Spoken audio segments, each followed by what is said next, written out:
Pronto, iniciamos a gravação. Estamos na pergunta 419, pessoal. Estão todos lá, todos bem já posicionados? Vamos pedir a nossa querida Isabel para ler para a gente. A gente está indo para a transmissão oculta do pensamento, 419. Que é que dá causa a que uma ideia, a de uma descoberta, por exemplo, surja em muitos pontos ao mesmo tempo? Já dissemos que durante o sono os espíritos se comunicam entre si. Ora, quando se dá o despertar, o espírito se lembra do que aprendeu e o homem julga ser isso um invento de sua autoria. Assim é que muitos podem simultaneamente descobrir a mesma coisa. Quando dizeis que é uma ideia paira no ar, usais de uma figura mais exata do que supondes. Todos, sem o suspeitarem, contribuem para propagá-la. Desse modo, o nosso próprio espírito muitas vezes revela a outros espíritos, sem que disso nos demos conta, o que constituía objeto de nossas preocupações no estado de vigília.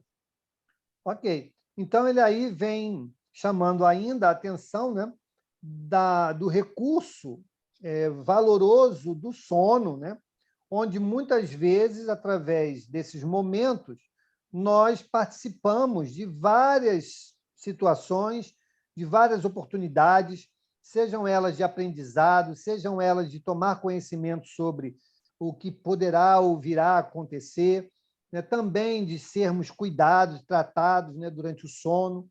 Então, muitas coisas podem ocorrer nesse momento. E aí, aqui ele faz uma abordagem um pouco mais direta a respeito das revelações.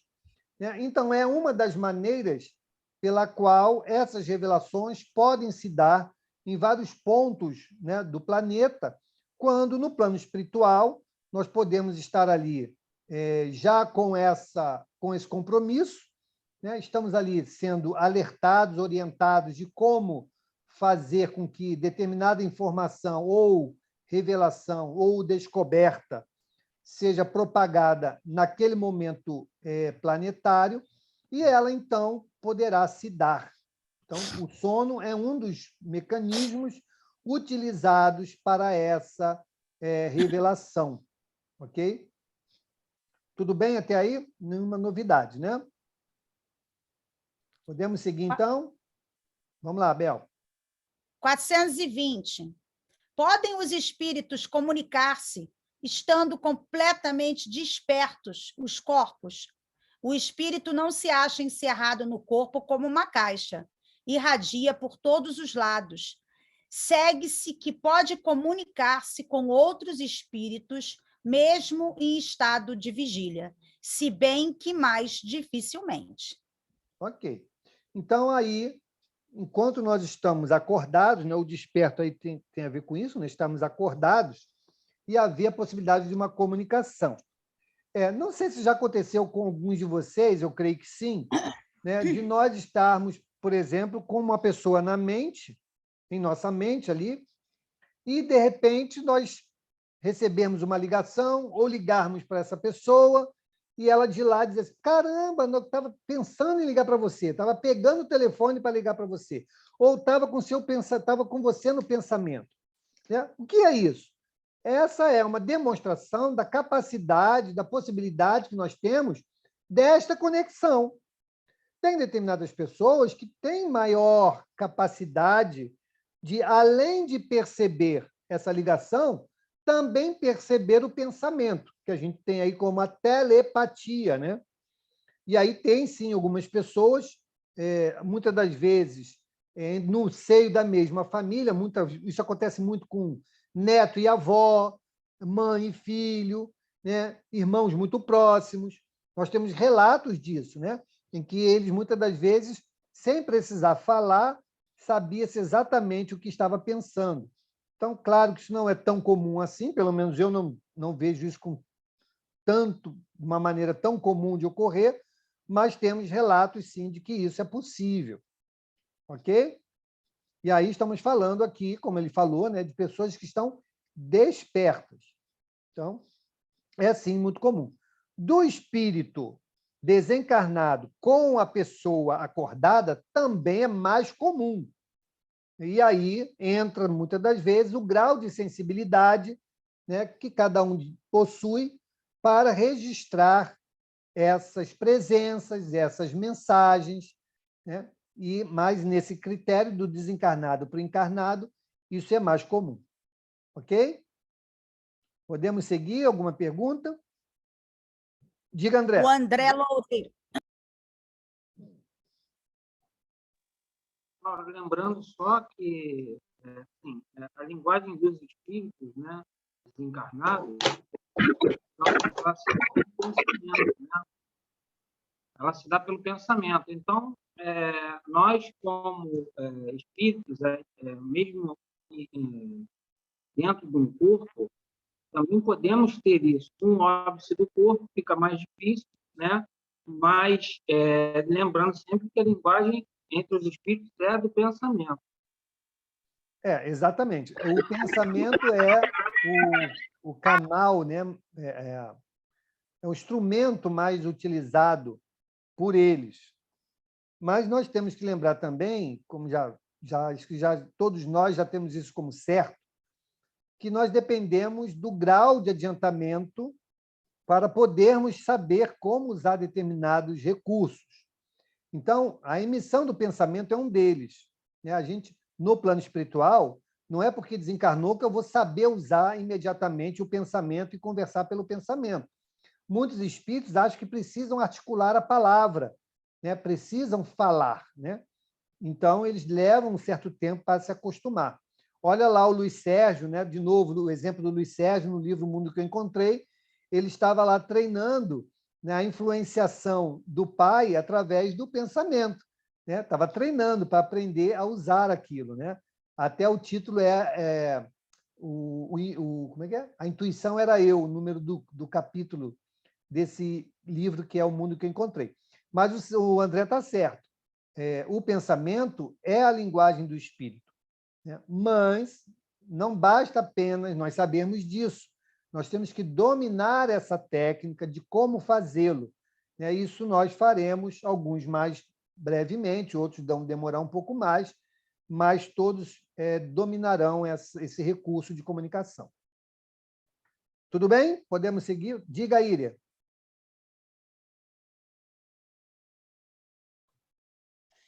Mauro, boa noite a todos. Eu queria perguntar, paranormalidade e telepatia, qual é a diferença?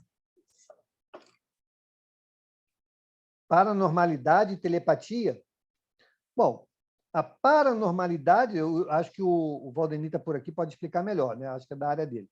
Mas paranormalidade é aquilo que foge ou excede aos sentidos que nós temos de comum, né? Então, alguém que demonstre ter um sentido mais amplo, né? Uma percepção extravasada daquilo que nós não conseguimos perceber pelos sentidos normais, normalmente isso é caracterizado por uma paranormalidade, ou seja, além do normal, foge ao normal, ok? A telepatia, aqueles que desenvolvem ou têm isso desenvolvido, está enquadrado dentro de um recurso paranormal, porque a normalidade não é a gente conversar pela telepatia, e sim pela palavra, né, pela escrita e tudo mais. Isso é o normal. O paranormal, ou seja, o que foge à normalidade, pode ser, sim, a telepatia pode ser uma paranormalidade, muito estudada, inclusive nos dias de hoje.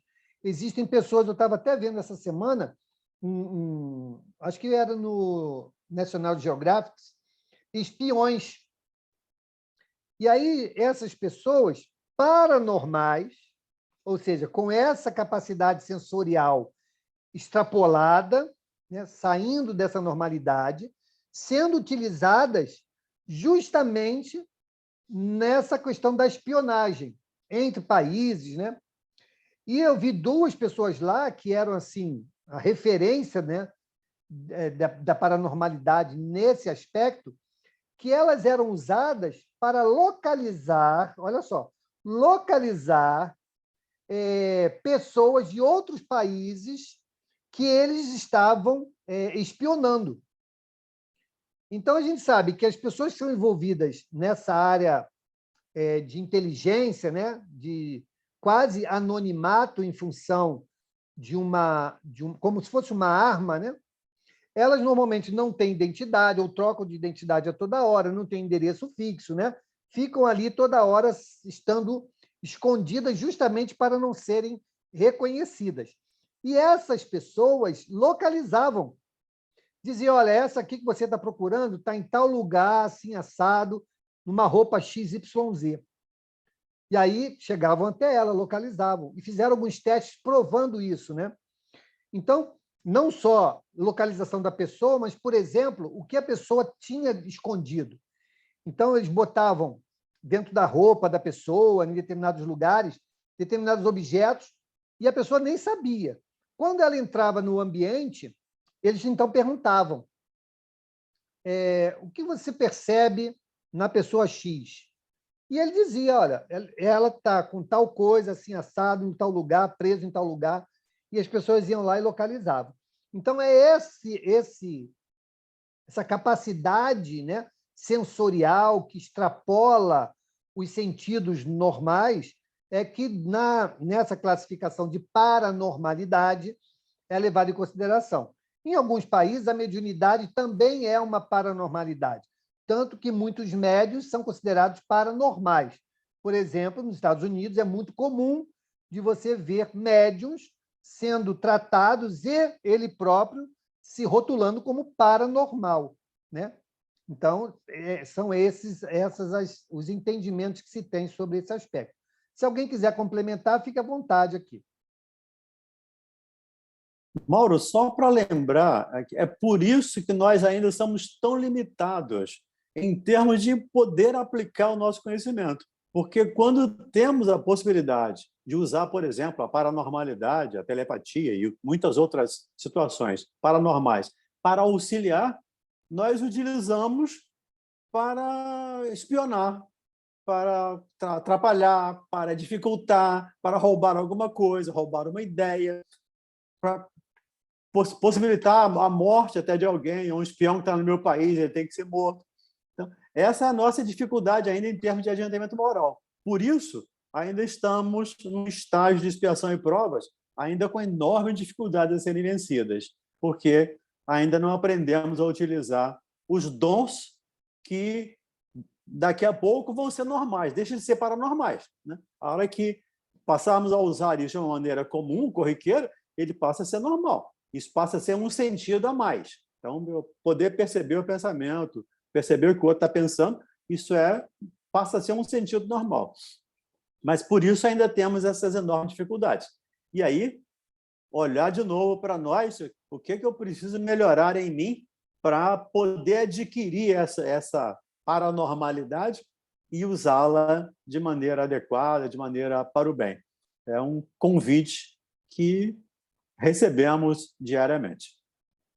Obrigado, Valdemir. Diga, Ronald. Ok. Só um minuto, então. Espera aí. Completa a Íria. Então, obrigada. Eu queria complementar apenas porque eu fiz essa pergunta. Porque quando eu estava lendo o livro dos Domínios da Mediunidade, do Chico, escrito pelo André Luiz, tem um momento lá, numa determinada, que o André Luiz, ele narra, que eles estavam acompanhando num centro espírita, onde os médiuns terrestres estariam se preparando para fazer uma materialização. E aí, devido a alguns médiuns terem bebido, terem fumado, me parece que também foi citado o tabaco, os pensamentos e a bebida. Então, os espíritos que estavam lá para ajudar, fazer a materialização para ajudar na saúde de uma pessoa, acabaram não podendo fazer. porque os médiums não estavam, segundo André Luiz, adequadamente prontos para fazer aquilo. Foi o que eu entendi. Eu quero dizer que eu li o livro e eu estou dando o parecer do meu entendimento. Pode ser que eu tenha entendido mal. E aí, num determinado momento, para eles não deixar os médiums assim muito frustrados, abatidos, porque não conseguiram fazer a materialização, então o André Luiz narra que, num determinado momento, um espírito que estava lá ajudando, o médium daquele, foi lá na mão do médium, pegou lá fora uma rosa que tinha e colocou na mão do médium, tipo assim, para confortar eles, que não deu, ele materializou, na verdade, ele fez passar, seria uma osmose e uma paranormalidade, daí eu fiquei pensando, porque ele foi lá no jardim, que havia um jardim do lado cheio de rosas, ele tirou a rosa de lá e materializou ela na mão de um médium, ou de uma médium, que agora não estou lembrando. Isso é terrestre, naquele determinado recinto. E aí eu fiquei pensando que as pessoas aqui iriam achar essa pessoa, esse médium, com paranormalidade, seria isso? Não, olha só, são coisas diferentes. Coisas diferentes. O médium em si não demonstrou nenhuma paranormalidade. Quem fez o fenômeno foram os espíritos. No máximo ali, doaram fluido, ok, mas, pelo que você está me dizendo, se a flor existia no jardim e ela foi retirada e posta no salão ou na mão de alguém, na mão. O nome desse fenômeno chama-se transporte. Então, isso foi um transporte, ok? Então, isso é um outro fenômeno. Então, não é nem uma materialização, o nome disso é transporte. Ok? Que pode acontecer. Pode acontecer, tá? Mas não há, nesse caso aí, uma paranormalidade. O que existe, no máximo, aí pode ser pela comunhão dos membros, a doação de fluido, ou não, porque já se eles estão comprometidos ali, pode ser que não eles próprios não tivessem como ceder esse fluido adequado e eles buscaram no ambiente, na vizinhança, também pode acontecer. Tá bom? Mas, pelo que você está me dizendo, me descrevendo, o que aconteceu foi um fenômeno de transporte. Ou seja, realmente podem ter tirado uma rosa e levado ao ambiente, né? E colocado lá no ambiente. Isso pode acontecer. Ok? Antes de passar por... Agora é o Ronald, depois é a Glaucia.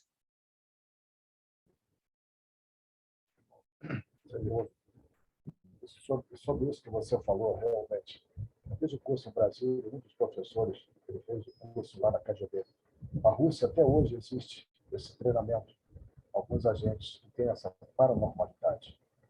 Eles realmente, desde a época da guerra, eles utilizam esse recurso. É como disse o Valdemir, infelizmente, com outros propósitos que não têm.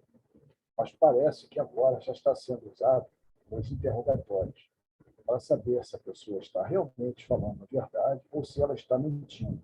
Quer dizer, já há um progresso no uso dessa paranormalidade, mas ainda estamos longe, né, de a gente usar para o bem, como disse o Valdemir, esse dom que algumas pessoas têm. Obrigado, Ronald. Diga, Glaucia. Eu não falei nada, não. Estou aqui quietinha. Não, mas Obrigada. você ia falar, não ia? Não, só estava então prestando tá atenção. Tá bom, Obrigada. então. Nada. Então, vamos seguir? Podemos? Vamos lá, Bel. 421. Como se explica que duas pessoas perfeitamente acordadas tenham instantaneamente a mesma ideia? São dois espíritos simpáticos que se comunicam e veem reciprocamente seus pensamentos respectivos, embora sem estarem adormecidos os corpos. Há entre os espíritos que se encontram uma comunicação de pensamento que dá causa a que duas pessoas se veem e compreendam sem precisarem dos sinais ostensivos da linguagem. Pode-se dizer que falam entre si a linguagem dos espíritos. Ok, foi isso que a gente comentou aqui, né? Então, existem, sim, algumas pessoas que têm esse grau de afinidade, né? Que conseguem interpretar seus pensamentos, entender a mensagem sem o uso da palavra articulada. Tem muitas crianças que dizem assim, meu pai me olhava, eu sabia que ele estava dizendo, né? Tem muito disso, né? A gente tem tanto um comportamento que, a seguir daquele olhar, a seguir daquela forma de nos expressarmos corporalmente, a gente depois traduz aquilo numa mensagem, porque tem isso também, né?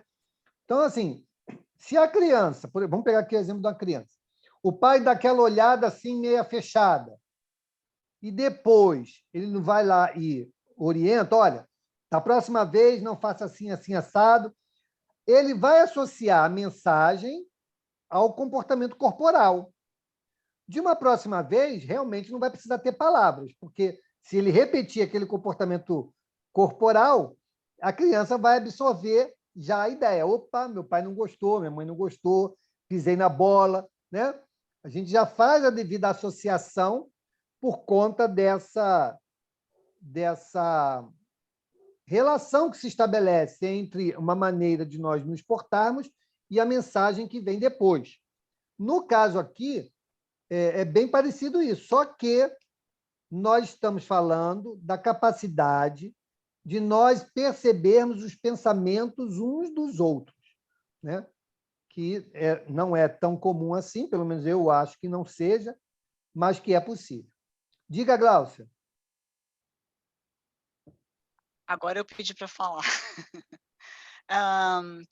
Eu tive uma vez um sonho com meu pai, ele tinha acabado de desencarnar, tinha muito pouco tempo, 6 meses, eu não lembro exatamente.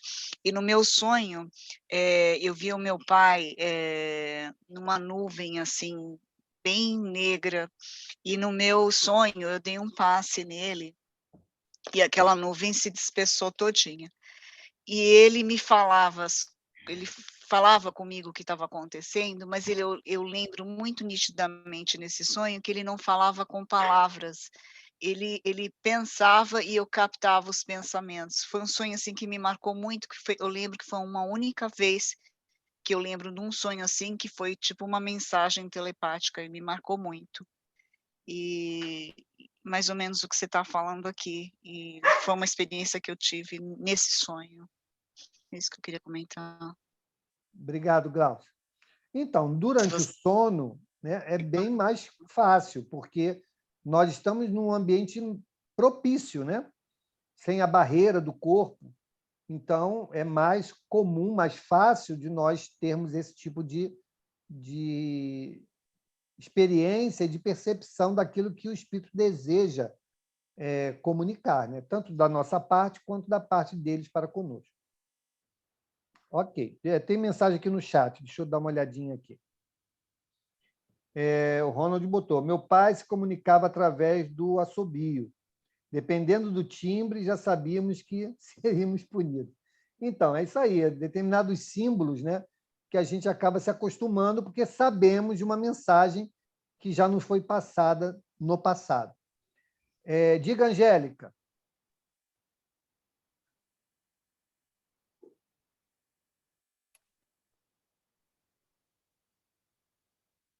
Abre teu áudio, Angélica. Estou procurando, achei. Foi. Mauro, eu entendi. Essa pergunta aqui, quando ele fala por que duas pessoas perfeitamente despertas têm instantaneamente a mesma ideia, mas pode ser uma ideia comum, não é? Por exemplo, eu te encontro, aí falo, nós estamos conversando, de repente eu falo, Mauro, vamos tomar um café? Você fala, nossa, eu ia te chamar para tomar um café agora também. Não é isso? Sim, pode ser uma ideia... também. Pode ser não também, quer dizer ideias comuns. Ele fala aqui, ó, são dois espíritos simpáticos que se comunicam. Quer dizer, por exemplo, que dois espíritos chegaram próximos a nós ou nós somos simpáticos? Não, exatamente. Nós aqui mesmo, nós, comuns aqui, né?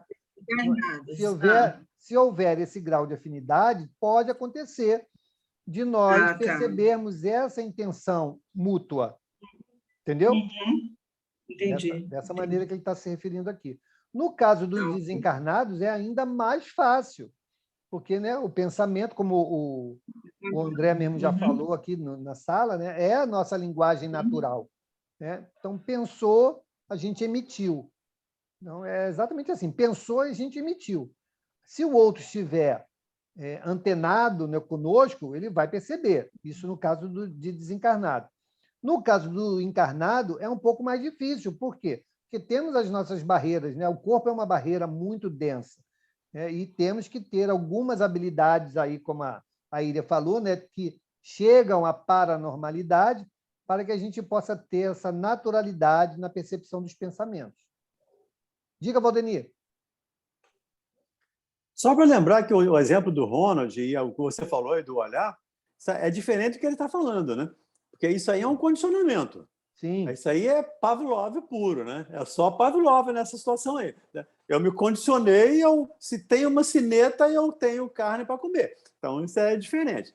Eles estão falando aqui de dois espíritos que leem pensamento telepaticamente. A gente volta à telepatia anterior, à situação anterior. E aí, dentro do que a Iria falou, paranormais. São duas pessoas paranormais porque estão fora como você explicou, fora do nível de normalidade.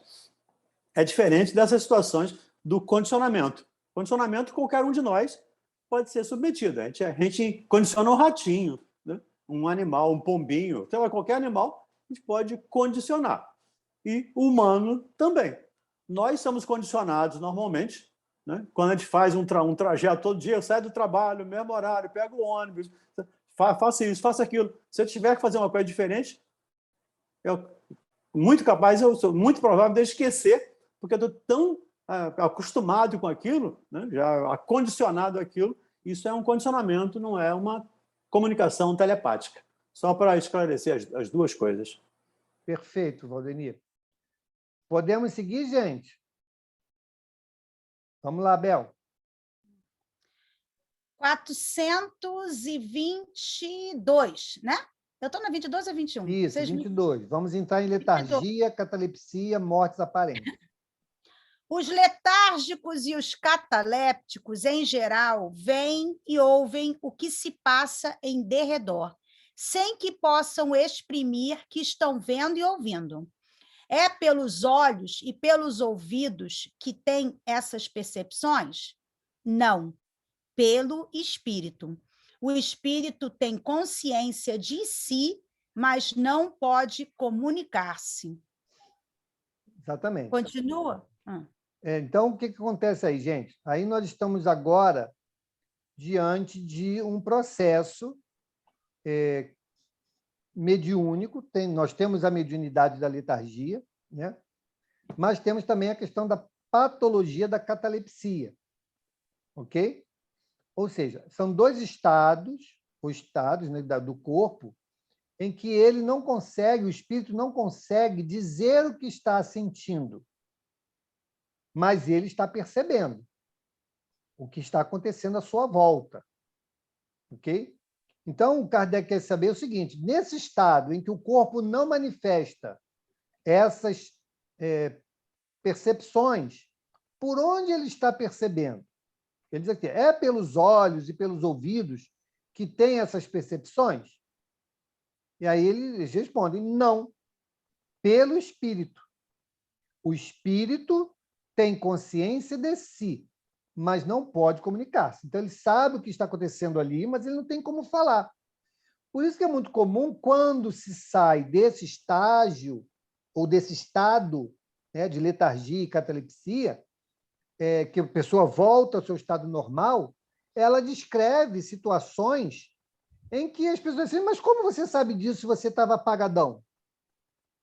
Né? Como é que você conseguiu ver isso? Então, ele vai descrever. Não, eu vi, a pessoa foi lá pegar tal coisa, uma pessoa que ficou segurando a minha mão, vocês conversaram aqui sobre isso, isso e isso. Aí as pessoas falam, mas como isso pode ser possível se você não estava ali, não respondia, nós cansamos de tentar te reanimar, você não dava sinal de nada. Então, quem está percebendo isso? É o espírito. Diga, Bel. Eu estou com uma dúvida. Porque a letargia não é a que é sempre natural? Então, a letargia é esse estado do É corpo em que orgânica, ele não é? é orgânica, Ah, que tá. ele não consegue responder, Sim, né? O corpo não consegue responder. Por mais que eu queira reagir, eu não consigo movimentar o corpo, né? Então, sim. por exemplo, uma mediunidade que leva a esse estado de letargia é o sonambúlico, né? O sonambúlico ele precisa do corpo nesse estado, né? Então, ele entra naquele estado de letargia, onde o corpo não se mexe. Não sei se você chegou a ver, Bel, o irmão Walter fazendo isso lá com a tia Jaci, né? Tia Júlia Sim. Tereza, né? As colocava em estado de letargia e tocava a reunião ia seguindo. Depois, quando ele tirava elas do transe, elas descreviam o que tinha acontecido na reunião, como se elas estivessem ali sentada participando, né? Então, sim, é um estado natural, né, que pode determinadas pessoas entrarem nesse estado aí de letargia e o catalepsismo também, né? Onde as pessoas, muitas das vezes, muitas pessoas foram enterradas vivas porque, na verdade, elas estavam no estado de crise cataléptica, né? Não mortas verdadeiramente. Diga, André. Terminou, Bel? Diga, André. Interessante. Duas coisas. Uma é a questão do Lázaro, ele se encaixa nessa situação, porque Jesus, né, jamais derrogaria uma lei divina, né? Ele jamais tiraria alguém da morte para voltar à vida, né? Uma vez rompido o laço, ele não pode retornar. E a segunda é uma coisa interessante que acho que muitos devem saber, né, que eu vim aprender agora há pouco tempo, é que aquela expressão salvo pelo longo, ela vem exatamente disso, né? Que as pessoas eram enterradas vivas porque não tinha meios ainda de detectar a morte, né? E elas estavam em estado de letargia ou catalepsia, e aí amarrava-se um fio no dedo do suposto defunto, né? E ficava ligado a um gongo, caso ele acordasse ali, ele sacudisse. Eu aprendi isso agora há pouco tempo. Obrigado, André. Mauro, tem uma pergunta no chat que é... Mauro, pode explicar a letargia, por favor? Então, pessoal, olha só. Existem determinados estados de alteração da relação espírito-corpo, em que o espírito, por algum motivo, não consegue dar expressão ao corpo, ok? Então, ele entra nesse estado, o corpo fica como que estático, parado. Daí, muitas das vezes, isso anteriormente, hoje muito mais difícil de acontecer, né? A não ser locais de poucos recursos médicos, clínicos, mas antigamente isso acontecia com maior propriedade. As pessoas ficavam no estado como mortas. Tentava pegar pulso, não achava pulso, né? Tentava fazer, ao escutar, batimento era tão pequeno, tão longe, que não se conseguia perceber os sinais vitais, né? Fazia esse estímulo de dor, a pessoa não respondia. Então, muitas pessoas diziam aí, ó, morreu, porque o corpo não respondia aos estímulos. Ok? Então, nesse estado, né, se dizia que a pessoa estava letárgica. Olha, está letárgico, não responde a nada, não tem sentido de nada. Ok? Então, a letargia é isto, é esta condição. Que existem pessoas com uma mediunidade que pode também apresentar esse quadro. Então, já falamos aqui também uma vez do irmão Walter, que foi chamado por uma pessoa, não lembro quem era a pessoa, mas ele foi chamado à casa de uma pessoa que, teoricamente, estava morta. E o médico estava lá já preenchendo o atestado de óbito. O irmão Walter chegou, parou perto do corpo assim e falou para o médico, olha, não está morto, não.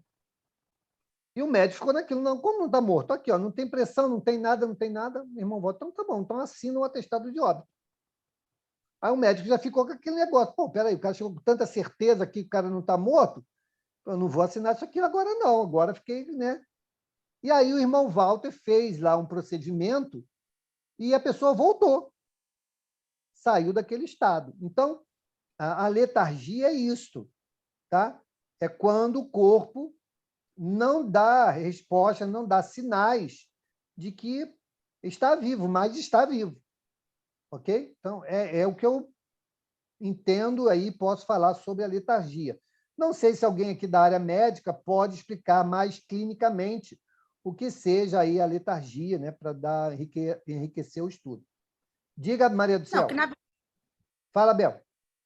Na verdade, porque é exatamente isso, ainda mais a diferença da catalepsia para a letargia ela é uma total ausência das forças vitais, por isso que fala que você se dá como morto.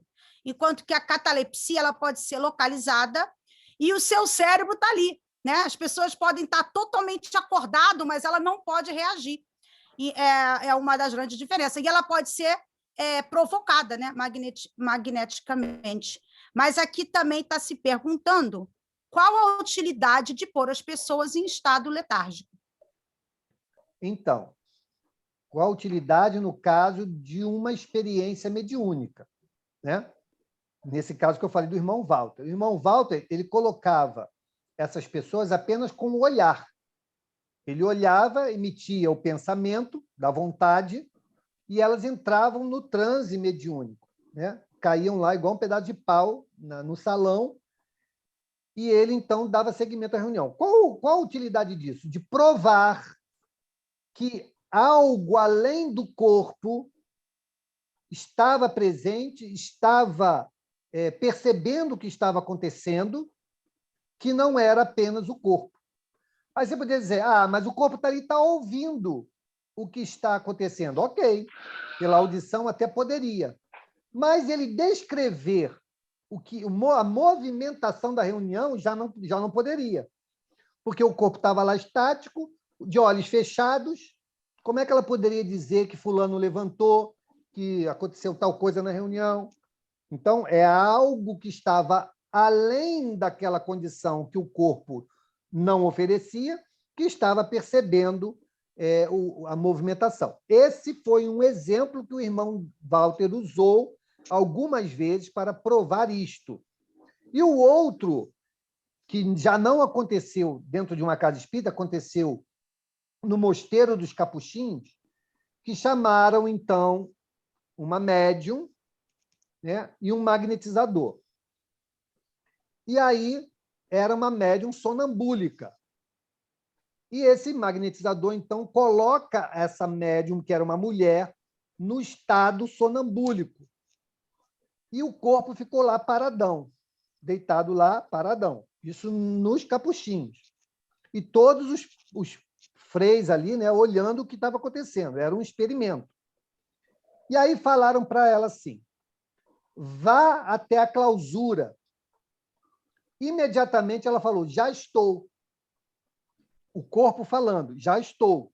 A diferença do médio sonambúlico para o estado de letargia normal, tá? A gente vai falar da diferença. Porque nós falamos que o corpo não dá reação na letargia, não lembra disso? Ok, então letárgico, o corpo não fala nada lá, fica lá paradão. No caso da mediunidade sonambúlica, em que o corpo entra num estado de letargia, o espírito, mesmo deslocado, faz com que o corpo fale. Ok?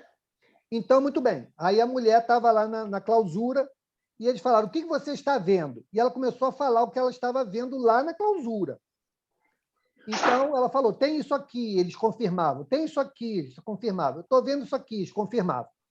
E aí teve uma vez que ela falou assim, eu estou vendo o menino Jesus. Aí eles falaram, não tem imagem de menino Jesus lá. Tem certeza? Tenho certeza. Estou vendo uma imagem de menino Jesus. Não tem, ok, beleza. Desfizeram, terminaram ali a experiência, o magnetizador tirou a médium do transe, ela então despertou. No dia seguinte, eles foram lá à clausura. Na clausura não entra mulher, é proibido entrar mulher. Todos os freis entram de cabeça baixa e saem de cabeça baixa, como sinal de respeito, né, de reflexão, sei lá. E foi um fotógrafo junto com eles. Então, todos entraram e o fotógrafo começou a tirar foto. O fotógrafo, então, foi lá no altar e tirou a foto da entrada. Em cima da porta da entrada, em cima, estava a imagem do menino Jesus, que eles não sabiam, porque eles nunca olhavam para cima. Eles sempre entravam de cabeça baixa e saíam de cabeça baixa. O que comprovou com isso? Que essa imagem não estava no psique deles, que foi o que eles argumentaram. Não, o que aconteceu foi uma leitura telepática dos pensamentos daqui das pessoas presentes, lendo as nossas memórias. Então, o que houve foi isso, ela não esteve lá. Só que isso comprovou que ela esteve lá, porque aquela imagem não estava na memória de nenhum deles, justamente por esse hábito, né, que eles tinham da entrada e saída da clausura. Então, nesses dois casos, serve para quê? Serve para comprovação de que algo se destaca do corpo, se emancipa do corpo e tem a capacidade de viver experiências. Então, essa é uma das utilidades que algumas vezes se utiliza desse fenômeno. Maria do Céu, não esqueci de você não, tá, querida? Só um minuto. Aqui também ainda tem mais coisa no chat, né? Posso dizer que na letargia há uma redução das forças vitais e o cordão de prata continua ativo? Sim, se essa ligação fluídica se romper, aí não é mais letargia, é desencarne. Aí não vai voltar mais.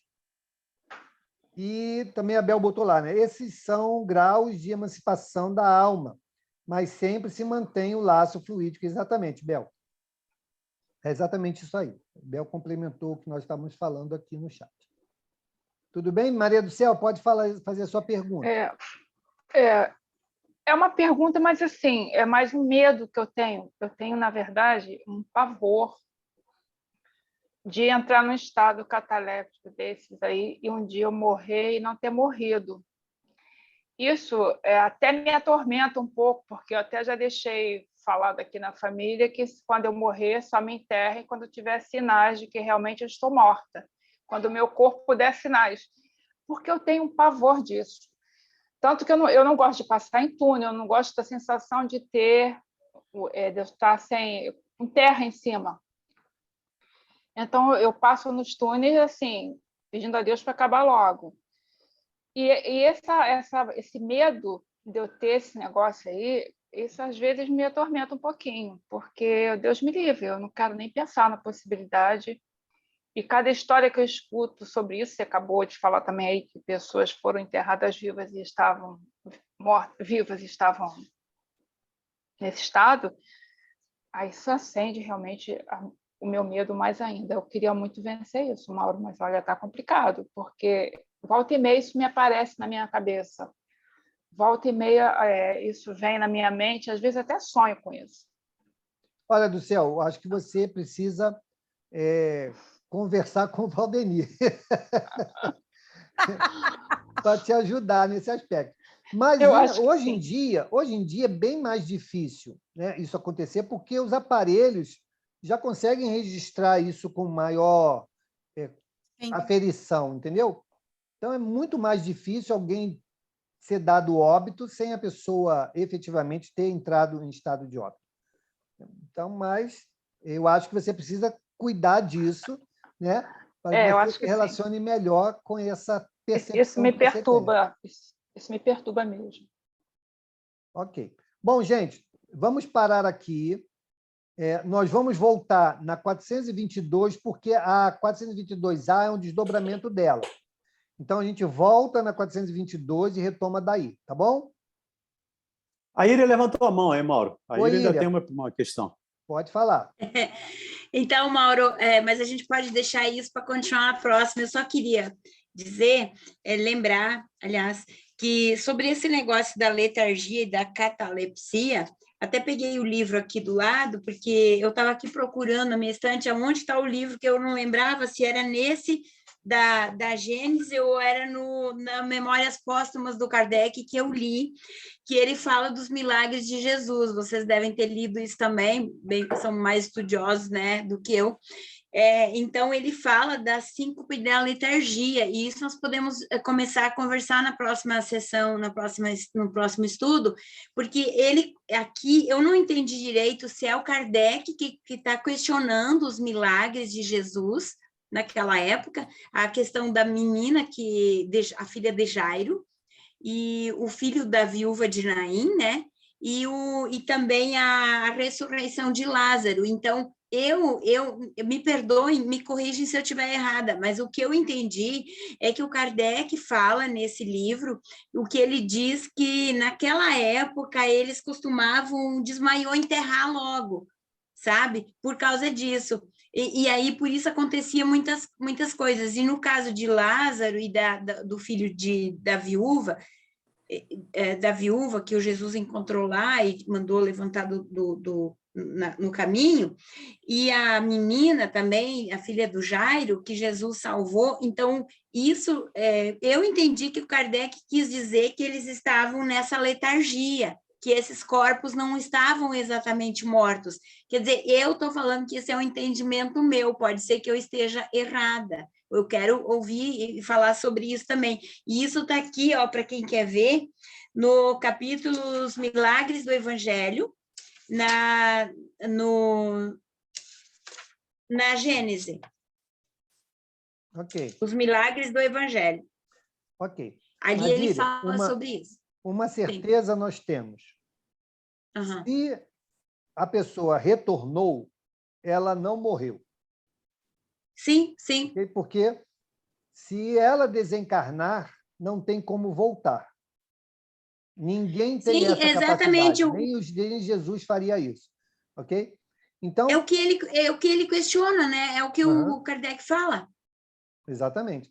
Então, assim, tanto Lázaro quanto esses outros casos eram pessoas que estavam num estado de alteração que naquela época não se tinha como perceber se estava vivo ou não, né? E sim, pelo costume, se levava aos procedimentos do enterro, né?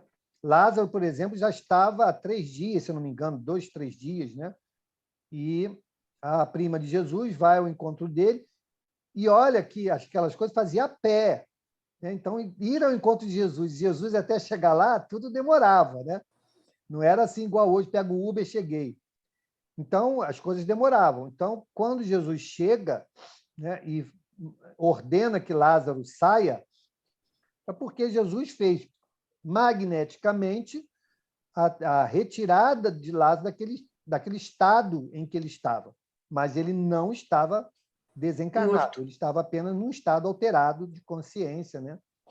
E Jesus, então, o retira desse estado. Mauro,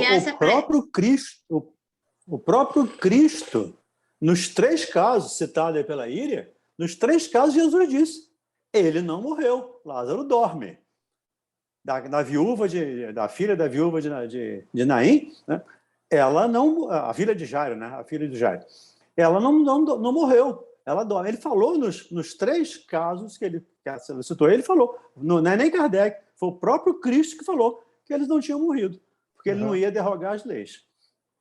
Isso mesmo. E essa menina, a Maria do Céu, que falou agora do medo dela, eu queria dizer que a primeira, da minha prática de enfermagem que eu tenho, a primeira coisa que percebe-se quando um paciente morreu, que ele perde totalmente os esfíncteres e fica com a pupila do olho grande. Se tiver alguma pessoa da enfermagem ou da medicina aí, pode dizer, a pupila do olho fica grande e ele perde totalmente os esfíncteres. Então, essa já é um sinal de que a pessoa exatamente desencarnou, morreu. quer dizer, pelo menos morreu no cérebro, teve morte cerebral, pelo menos, porque quando tem um traumatismo craniano primeiro, antes de levar a fazer todos os exames de procedimentos assim para ver se o crânio está bem, está funcionando, é olhar a pupila do paciente. Se está com a pupila grande, o médico já praticamente já dá como morto. Porque daí, se ele não ainda está respirando através de aparelhos, mas a morte cerebral dele já aconteceu. Obrigado, gente. Vamos, então, fazer a nossa prece, encerrar o nosso encontro de hoje, né? Lembrando, gente, o aviso que demos no início, né? Outros irmãos chegaram aí ao longo do estudo. Estamos aí lembrando da nossa campanha para as cestas básicas, né? desse mês, os irmãos que puderem e quiserem nos ajudar, né? Só lembrando que é sempre muito importante a ajuda de cada um de vocês. Tá bom, gente? Então, vamos fazer a nossa prece, lembrar também da Rádio Rio de Janeiro, né? Que é uma nossa corrente contínua. Você tocou quando eu fui atender. Para que a gente possa ajudar cada vez mais a nossa rádio, né, a cumprir a sua missão. E se nós pudermos ajudar, por que não? Né? Então, vamos ajudar, vamos fortalecer essa corrente da fraternidade, porque só vai nos trazer benefício a todos nós, porque estamos exercitando a fraternidade, estamos exercitando a caridade, estamos ajudando para que outras pessoas se beneficiem, né, de tudo isso que nós estamos aí promovendo, tanto as famílias, que são assistidas, né, com a cesta, quanto as pessoas que ouvem a rádio e são beneficiadas do pão espiritual, né? Tão importante a todos nós, até mais importante do que o alimento físico. Então, vamos fazer a nossa prece. Alguém gostaria de fazer a nossa prece? Oi. Mauro, põe de novo lá no chat, por favor, os dados da conta bancária. Eu acabo esquecendo, por favor. Vou botar lá no grupo de convivência, tá bom? Isso, obrigada. Obrigado, Glaucio. Alguém gostaria de fazer a nossa prece? Então, Amauri, faz para a gente, por favor. Que Jesus o ampare e que nós, mais uma vez, vamos usar esse momento para envolver os nossos irmãos e irmãs que se encontram hoje mais necessitados do que nós, na certeza dessa visita dos irmãos espirituais, levando aí as bênçãos que Jesus, com certeza, nos enviará por suas mãos. Amauri, que sejam as suas palavras as nossas de agradecimento. Abre seu áudio, por favor. Graças. Então, vamos dizer assim, queridos amigos e irmãos, querido Mestre Jesus, este é um momento, Senhor, de gratidão. Nós nos sentimos felizes e contentes, Senhor, porque esse Deus Pai maravilhoso nos permite, ainda desta vez, Senhor, estarmos contigo. Mas dá, Mestre querido, que consigamos guardar em nosso íntimo aquele recado que tu destes junto ao templo, junto ao gasofilácio, quando as moedinhas tirintaram e tu explicastes: há moedas que meu pai paga 100 por 1. Que moedas são essas, Senhor? Senão os nossos sentimentos. Estes que nos fazem chegar perto daqueles que são os nossos queridos, nos fazem sofrer e nem se dão conta disso, Senhor. Dá que essas vibrações, Senhor, que são desse amor que nós ainda não conhecemos, mas que são de amor, que são de compreensão, de compaixão, de carinho. Dá, Senhor, que essas vibrações, nesta noite, em cada um desses templos erigidos por força da nossa casa, do SEAC, na nossa reunião de estudo, possa, nesse momento, estar emitindo esses fluidos e contribuindo a todos aqueles que fazem parte do nosso arquivo mental, Senhor. E para que nós saibamos e não esqueçamos que este momento é o melhor de todos das nossas vidas. que são aqueles em que nós estamos contigo, Senhor, amealhando um pouquinho mais. Mas dá-nos força, mestre querido, para que nós possamos descobrir no outro, sem que ele peça, descobrir no outro, dando o nosso sorriso, que eles precisavam daquele aconchego. Que o nosso abraço, o nosso aperto de mão, Senhor, seja como uma alavanca para colocar no eixo, no caminho, revigorando e restabelecendo os nossos queridos irmãos, que, como nós, estamos nessa jornada de aprendizado. Obrigado, Senhor. Abençoe a todas as casas que se dedicam a ensinar por Ti, a que aprendamos em nome de Deus. Obrigado, mestre. Fica conosco, hoje e sempre. Graças a Deus. Obrigado, Mauri. Gente, um beijo no coração de todos.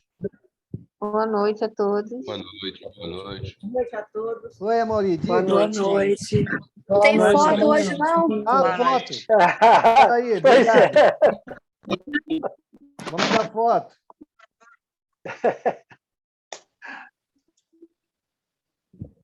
O pessoal cobra foto, rapaz. Pode faltar, não.